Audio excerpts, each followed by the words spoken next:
Hello সবাইকে। আজকে আমাদের যাত্রা শুরু হচ্ছে তাম্পেরে থেকে জিডাংস্ক হয়ে রোম পর্যন্ত। তো আমার সাথে আছে আমার বন্ধু সৌরভ ধর। তো আমরা এখান থেকে তাম্পেরে থেকে সর্বপ্রথম ট্রামে করে বাস স্টপ পর্যন্ত যাব, সেন্ট্রাল বাস স্টেশন পর্যন্ত। তারপর সেখান থেকে আমাদের বাস হবে তুর্কু পর্যন্ত। সো তুর্কু গিয়ে আমরা সেখান থেকে উইজ এয়ারের ফ্লাইট ধরবো, এখান থেকে পোল্যান্ডের পোর্ট সিটি জিডাংস্ক শহর পর্যন্ত। সো চলুন যাওয়া যাক।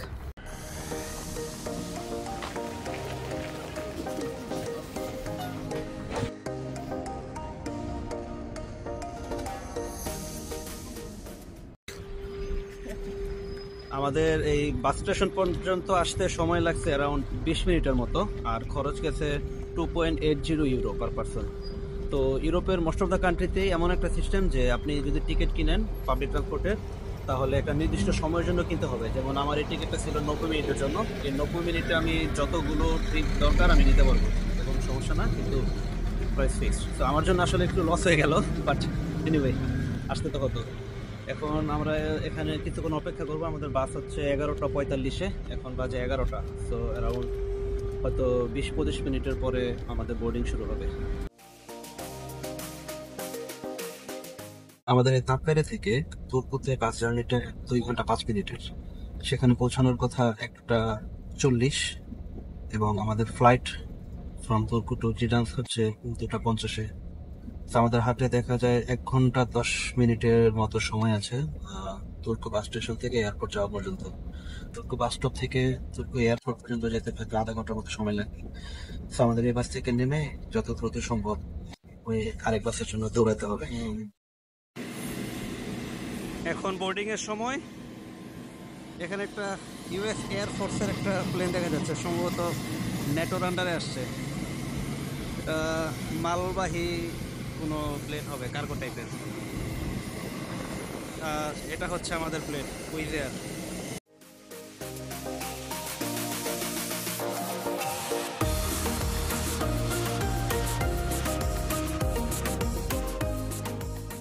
তো আমরা চলে এসেছি জিডাংস্ক শহরে। ফ্লাইটের সময় লাগছে 1 ঘন্টা 10 মিনিটের মতো, কিন্তু এখানে আসার পরে দেখতেছি আসলে অনেক ঠান্ডা। এত ঠান্ডা এক্সপেক্ট করি নাই। Feels like -5 degree. তো আমরা চিন্তা করলাম যে আমাদের হাতে 5 ঘন্টার মতো সময় আছে রোমের ফ্লাইট ধরার আগে। তো এই 5 ঘন্টার মধ্যে আমরা হয়তো জিডাংস্কের ওল্ড টাউন একটু ঘুরে আসবো। সেই কারণে টিকিট কিনলাম। এটা সিঙ্গেল জার্নির জন্য। এখান থেকে ওল্ড টাউন যেতে প্রায় 1 ঘন্টার মতো সময় লাগবে। তো সেখানে গিয়ে লাঞ্চ করব, লাঞ্চ করে একটু ঘুরবো, ঘোরার পরে আবার চলে আসবো এখানে। হয়তো 9টায় ফ্লাইট, যেহেতু 8টার মধ্যে এখানে চলে আসতে হবে আমাদের। এটা হচ্ছে আমাদের লাঞ্চের ব্যবস্থা দুপুরে। এই জিনিসটা হচ্ছে কোকোনাট অ্যান্ড মিল্কশেক। এটা একটা স্যুপ, তাদের স্পেশাল স্যুপ, ভেজিটেরিয়ান সম্পূর্ণ। আর এটা হচ্ছে পটেটো ক্যাসেরোল উইথ চিকেন। সব মিলিয়ে খরচ পড়ছে 2টা স্যুপ, 2টা ড্রিঙ্ক আর একটা পটেটো ক্যাসেরোল। টোটাল 90 PLN বলে, পুলিশ মুদ্রা, যেটা ইউরোতে কনভার্ট করলে হয় অ্যারাউন্ড 20 ইউরো বা 22 ইউরোর মতো।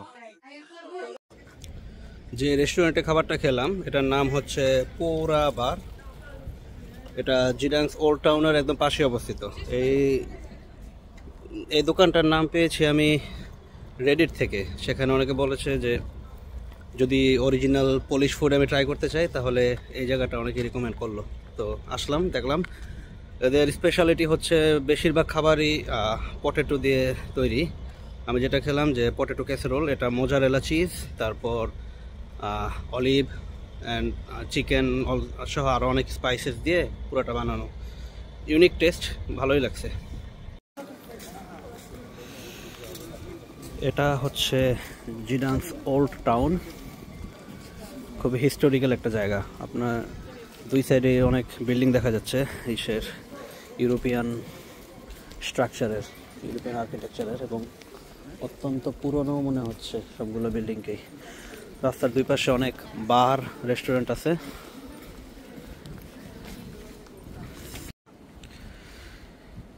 এই চার্চটা হচ্ছে সেন্ট মেরির চার্চ, যেটা সারা বিশ্বের মধ্যে one of the largest brick made church, এবং আর্কিটেকচারটা অনেকটা গথিক স্টাইলের।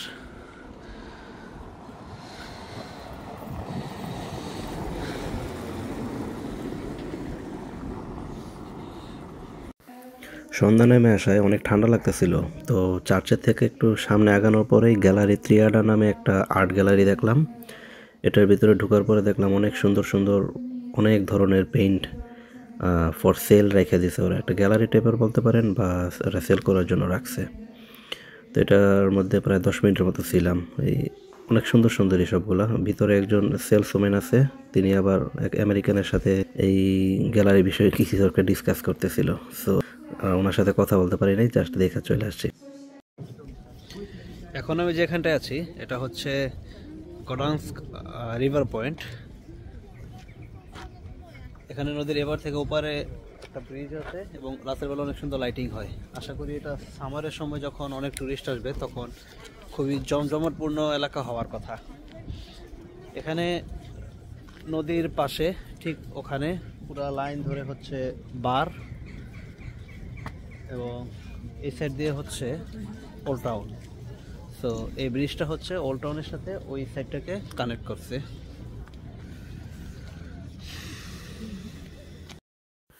ঘুরতে ঘুরতে অলরেডি সন্ধ্যা 7টার মতো বেজে গেছে। সো আমাদের একটু পরেই রওনা দিতে হবে এয়ারপোর্টের জন্য। আমরা এখন ডিনারের ব্যবস্থা করতে যাব। একটা টার্কিশ একটা কাবাব শপ পাইছি, ওই কাবাব শপে গিয়ে আমরা এখন হালকা কিছু খাবো আর হচ্ছে নিয়ে যাব ওই, যাতে রাতের বেলা আমরা রোম এয়ারপোর্টে কিছু খাইতে পারি। তো সেটা এখান থেকে হয়তো 5 মিনিটের মতো লাগবে হাঁটা পথে, তো সেখানেই যাচ্ছে আপাতত। আমরা আমাদের রাতের খাবারটা নিয়ে নিছি, একটা টার্কি শপ থেকে কাবাব নিয়ে নিছি। এখন আমরা এয়ারপোর্টের উদ্দেশ্যে রওনা দিছি।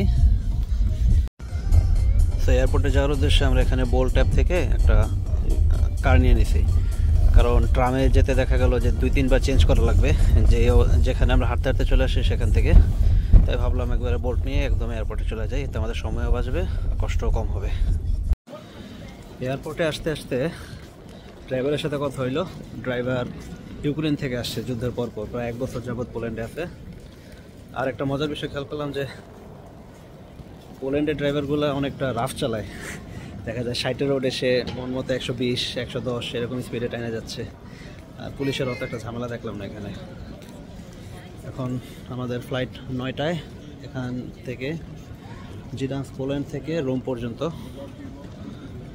এখনও প্রায় 1.5 ঘন্টার মতো বাকি আছে, এখন অপেক্ষার পালা।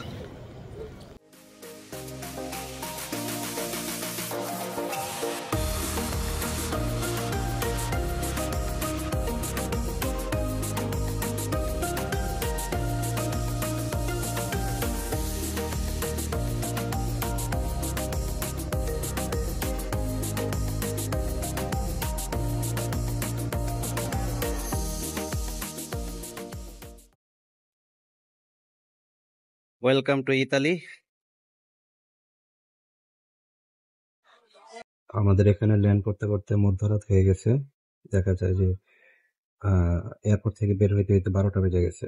তো আমাদের যে রুমে হোটেল বুক করা, সেটা চেক ইন তো লেট নাইটে করা সম্ভব না, সেটা চেক ইন করতে হবে কালকে দুপুর 3টায়। তাই আমরা ভাবলাম যে আমরা এয়ারপোর্টে রাতটা কাটাই দিব। সো আমার ব্যাগ আর জ্যাকেটটাকে আমার বালিশ বানাইছি, এবং বাসা থেকে পাতলা একটা কম্বল টাইপের নিয়ে আসছি, সেটাকে আমার ফ্লোর শিট বানাইছি। একটা কোনায় আইসা ওটা বিছায় শুয়ে পড়ছি। এই হচ্ছে অবস্থা। আর আমাদের এই ট্রিপটা শুধুমাত্র রুমেই শেষ না, আমরা রোম শহরটা ঘুরবো কালকে। দেন পরশু আমাদের রোম থেকে ফ্লাইটে করে আবার যাবো এথেন্স। এথেন্সে 2 দিন থাকবো। দেন এথেন্স থেকে যাব বুকারেস্ট। বুকারেস্টে আবার 2 দিন থেকে তারপর পোল্যান্ড হয়ে ওরা হেলসিঙ্কি ব্যাক করবো। এতে আমাদের খরচ অনেকাংশেই কমে আসতেছে। দেখা যাচ্ছে যে আমাদের তুর্কু থেকে গডান্স্ক পর্যন্ত ফ্লাইট টিকিটের প্রাইস ছিল 15 ইউরো। দেন গডান্স্ক থেকে রোম পর্যন্ত ফ্লাইট টিকিট আরো 15 ইউরো। সো 30 ইউরোর মাধ্যমে আমরা ফিনল্যান্ড থেকে একদম ইতালি পর্যন্ত চলে আসছি। তো এটা আসলে একটু ট্রিকি সিচুয়েশন খাটায় কিভাবে টাকা বাঁচানো যায় ওই প্ল্যানটা বের করা লাগছে আর কি। তো যাই, আমি ঘুম দিই, দেখা হবে ইনশাল্লাহ কালকে।